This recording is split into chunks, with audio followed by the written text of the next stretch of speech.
ईसाइयत है। तो अब उसको बाद में पढ़ते हैं जी, कन्फ्यूशस।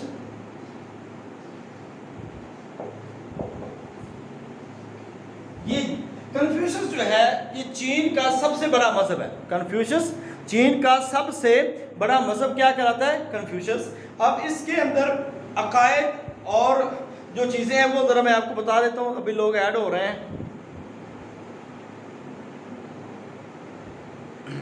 ये बार बार आज प्रॉब्लम हो रही है नेट की वजह से और डिस्टर्बन हो रही है हमें लेक्चर के दौरान।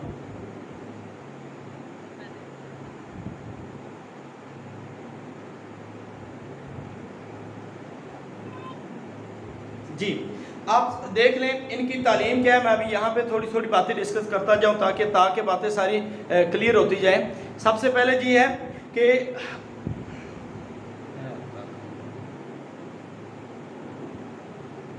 मैं सबको ऐड कर रहा हूँ, बार बार प्रॉब्लम आ रही है, आप क्या करें इसका। अकायद नूर व हिदायत का सरचश्मा वो कहते हैं इनके यहाँ खुदा है। नूर व हिदायत का सरचश्मा क्या है?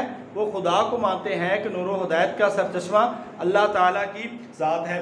इस तरह खुदा के बारे में भी उनका अक़ीदा है कि खुदा मौजूद है। ये अक़ीदा याद रखने हैं। जज़ा सज़ा का भी अक़ीदा है उनका।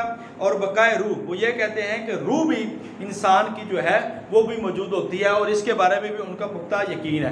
फिर इसमें एक बड़ी बात जो है वो ये कहा गया है कि ये दावा इरफान यानी कि ये कहते हैं कि एक वक्त आता है जब इंसान को इरफान हासिल होता है। अब इरफान जो है 50 साल की उम्र में कन्फ्यूशस को हुआ था, इरफान जो इसको मिला है, ठीक है, यानी कि इनकी पहचान हुई है। अब एक बात ये आपने याद रखनी है कि ये जो चीन का सबसे बड़ा मजहब है, चीन का सबसे बड़ा मजहब, एक बात। दूसरी बात आपने याद रखनी है कि ये कायनात परस्त है, कायनात परस्त, ठीक है। अब कायनात परस्त से मुराद ये है कि ये सबको तस्लीम करते, सूरज चांद सितारे, कहते हैं जिससे भी नफा है ना उसकी पूजा की जानी चाहिए, जिससे भी इंसान को फायदा मिलता है उसकी पूजा की जानी चाहिए। इस लिहाज से ये बड़े ज़्यादा हजरों को, शजरों को, सूरज को, सितारों को अगरचे पूजा करते थे। तो ये इनके अकायद मैंने बता दी। नूर व हिदायत का चश्मा, खुदा को तस्लीम करते हैं, जदा सदा, बकाए रूह, दावा इरफान। और ये कहा जाता है कि ये कन्फ्यूशस जो है इसने अपनी बीवी को तलाक दे दी थी और ये आज़ादाना ज़िंदगी गुजारते हुए चला गया जंगलों में और वहाँ पे जाकर फिर इसने एक 50 साल की उम्र में वो कहता है मुझे इरफान हासिल हुआ कन्फ्यूशस का, ठीक है, ये अपने याद रखना है। फिर जो अहम सवाल है इसके, ये लाफी ध्यान में रखिएगा, कन्फ्यूशस के राब्तों की तादाद। ये पेपर 2015 के एसएस के पेपर में ये सवाल आया है, राब्तों की तादाद कितनी है कन्फ्यूशस के? एक। और दूसरी बात ये है वो कहते हैं हुक्मरानी के उसूल कितने हैं, हुक्मरानी के उसूल, ये इसके बड़े मशहूर मारूफ है। हुक्मरानी के उसूल, राब्तों की तादाद, और हमने बात करनी है कुतुब की। कुतुब कौन सी है, ठीक है, मैंने बता दिया कन्फ्यूशस चाइना का सबसे बड़ा मजहब है, इसके अकायद भी बता दिए और ये भी बता दिया ये कायनात परस्त थे। और इसके साथ साथ अब ये इसके राब्तों की तादाद है 5। ये सवाल आया है, सिर्फ ये लिखा होता है 4 है, 3 है, 5 है, तो राब्तों की तादाद कितनी है? 5। अब लेक्चरशिप के इंटरव्यू में आपसे ये पूछा जा सकता है कि राब्तों की तादाद कौन कौन से राब्ते हैं, तो मैं आपको ये बता देता हूँ। राब्ता कहता है हुक्मरान और अवाम, पहला राब्ता हुक्मरान और अवाम के दरमियान राब्ता हो। दूसरे नंबर पर वो कहता है बाप और बेटे का राब्ता हो।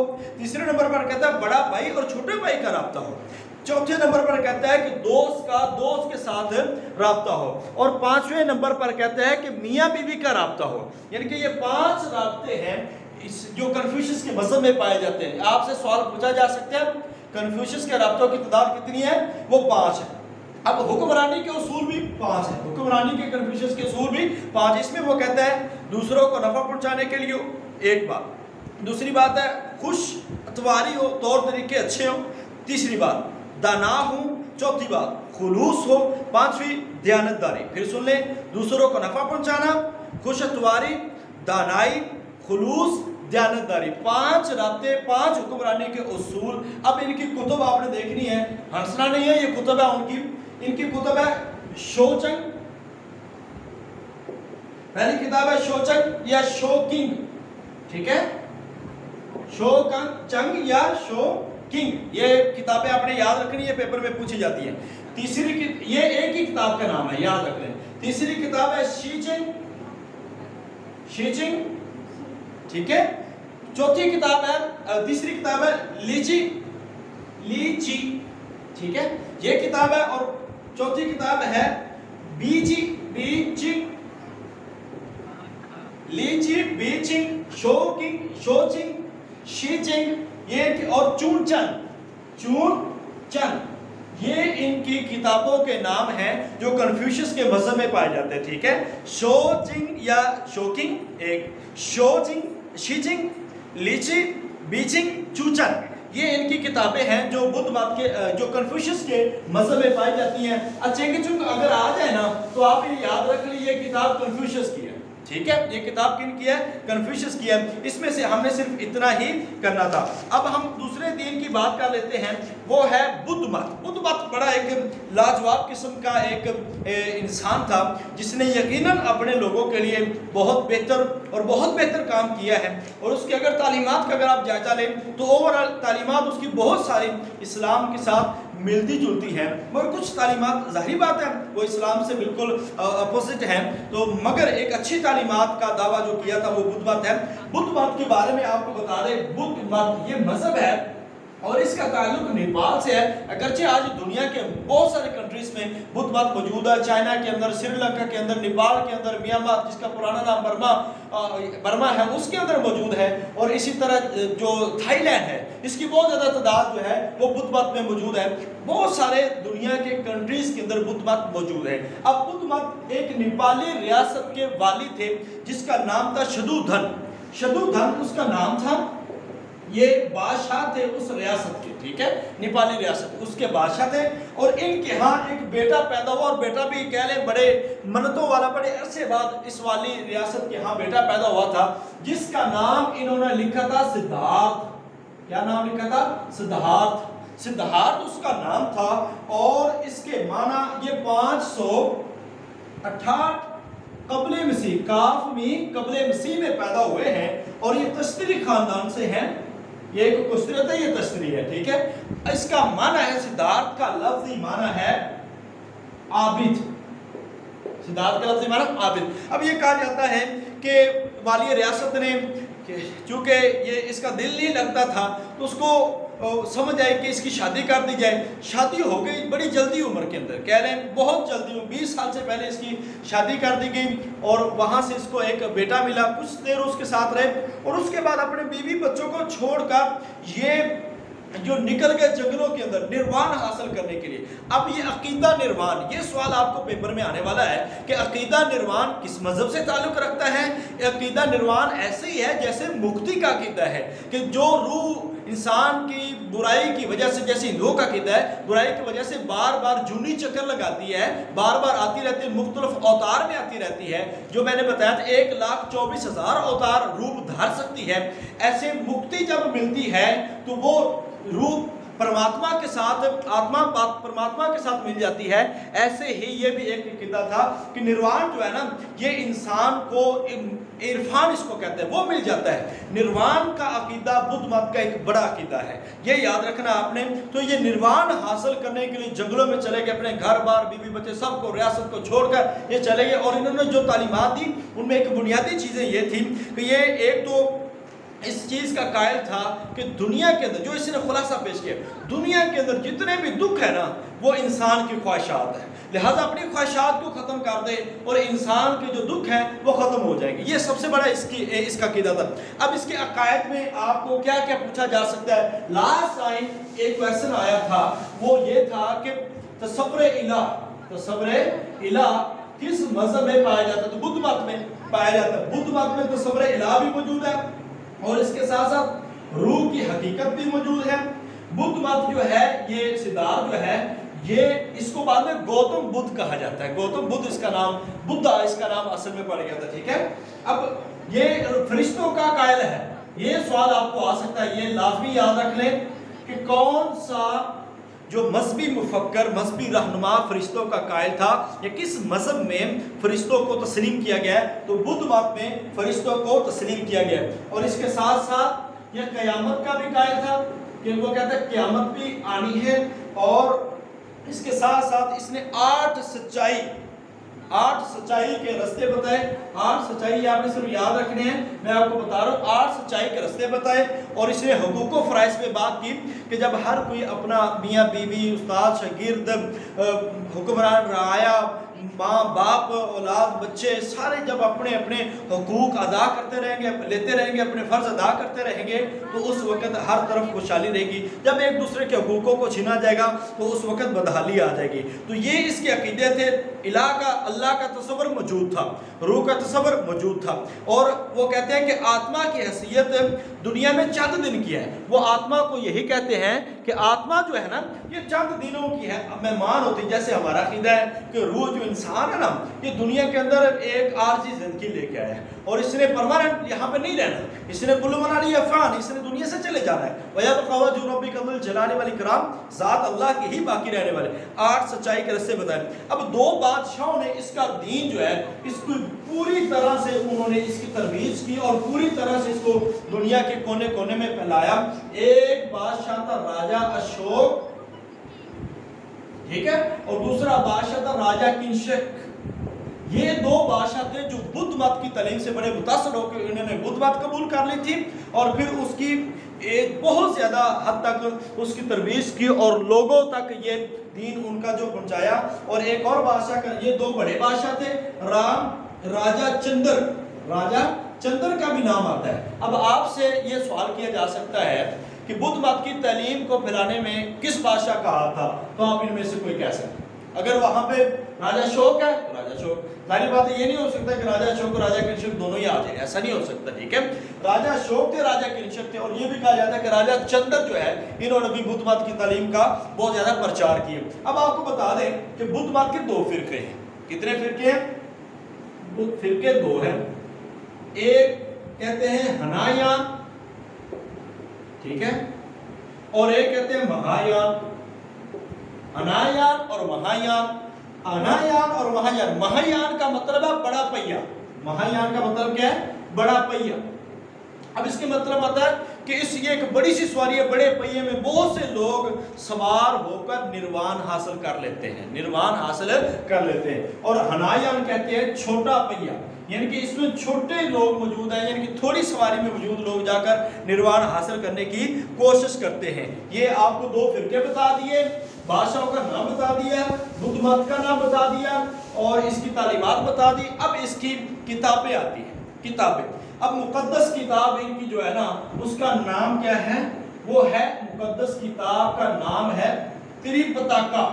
त्रिपिटका, ये 3 किताबें हैं बेसिकली। त्रिपिटका, इसको असल में कहा जाता है 3 टोकरियां।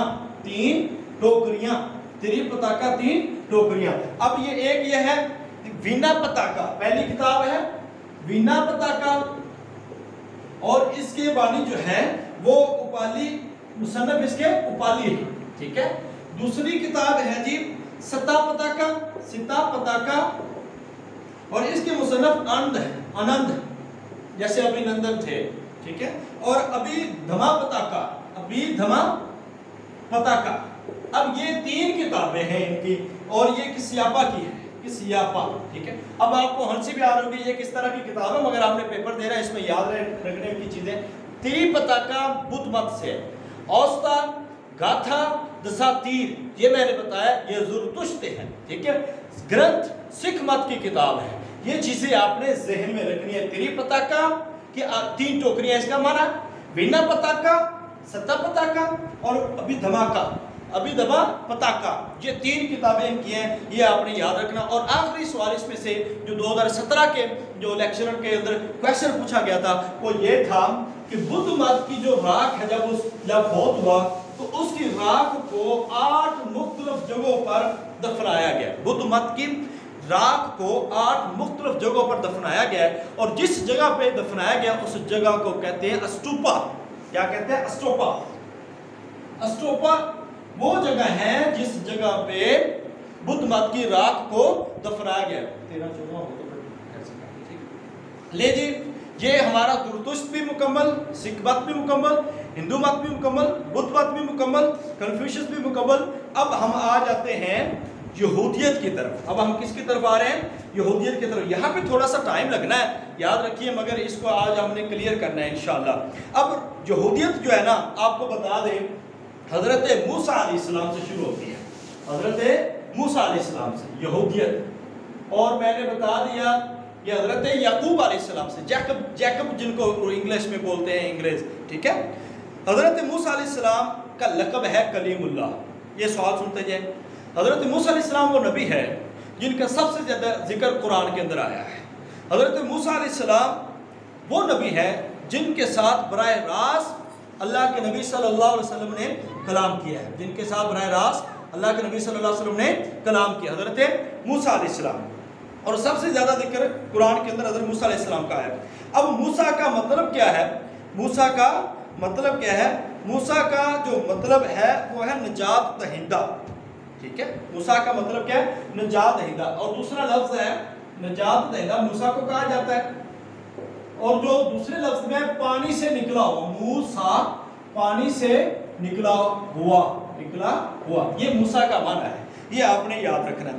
वालिद का चंद वास्तों से इनका जो ताल्लुक है हजरत याकूब अलैहिस्सलाम तक पहुंचता है। वीडियो देखिए 20 मिनट की होगी। और वालिद का नाम इमरान है। वालिद का नाम हजरत मूसा अलैहिस्सलाम का क्या है? इमरान। और वालदा का नाम क्या है? युकाबत।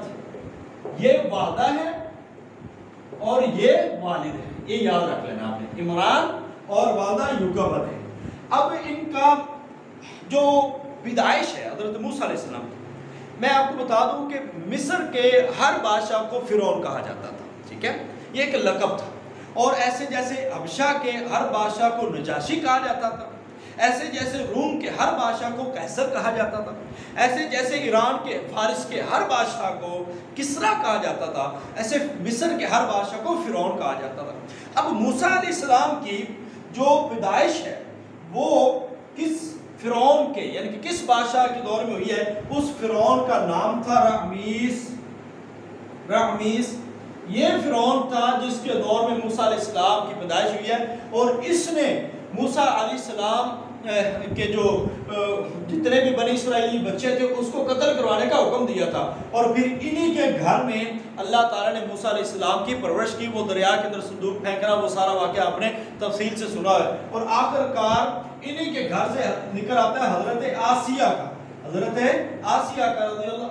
आसिया अलैहिस्सलाम, जो कि अल्लाह ताला ने उनको हिदायत दी थी। और कुरान के अंदर इनका आता है कि 2 नबियों की बीवियां वो जहन्नुम में होंगी और एक बीवी जो होगी काफिर की बीवी, 2 नबियों की बीवियां जहन्नुम में और एक काफिर की बीवी जन्नत में होगी। और काफिर की बीवी वो फिरौन था और उसकी बीवी आसिया थी, वो उसकी बीवी आसिया थी। अब ये देख लेना आपने, उस वक्त रामीस था, इसके घर में परवरिश हुई।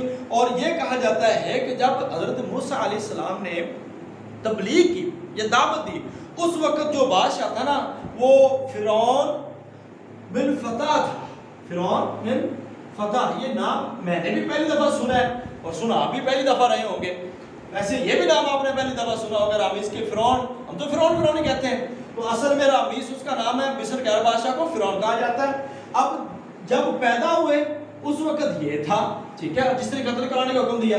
जब दावत दी मूसा अलैहिस्सलाम ने उस वक्त बिन फता, ये फिरौन था, ठीक है, जो कि उसका बेटा था। अब जरा सुन लें इसराइल का माना। ये लास्ट टाइम 2015 के एसएस में और 2017 के लेक्चरर में ये सवाल आया है कि इसराइल का माना क्या है। इसराइल का माना है, ये लक़ब है हजरत याकूब का। लक़ब किसका है? याकूब। इसराइल लक़ब हजरत याकूब, लक़ब हजरत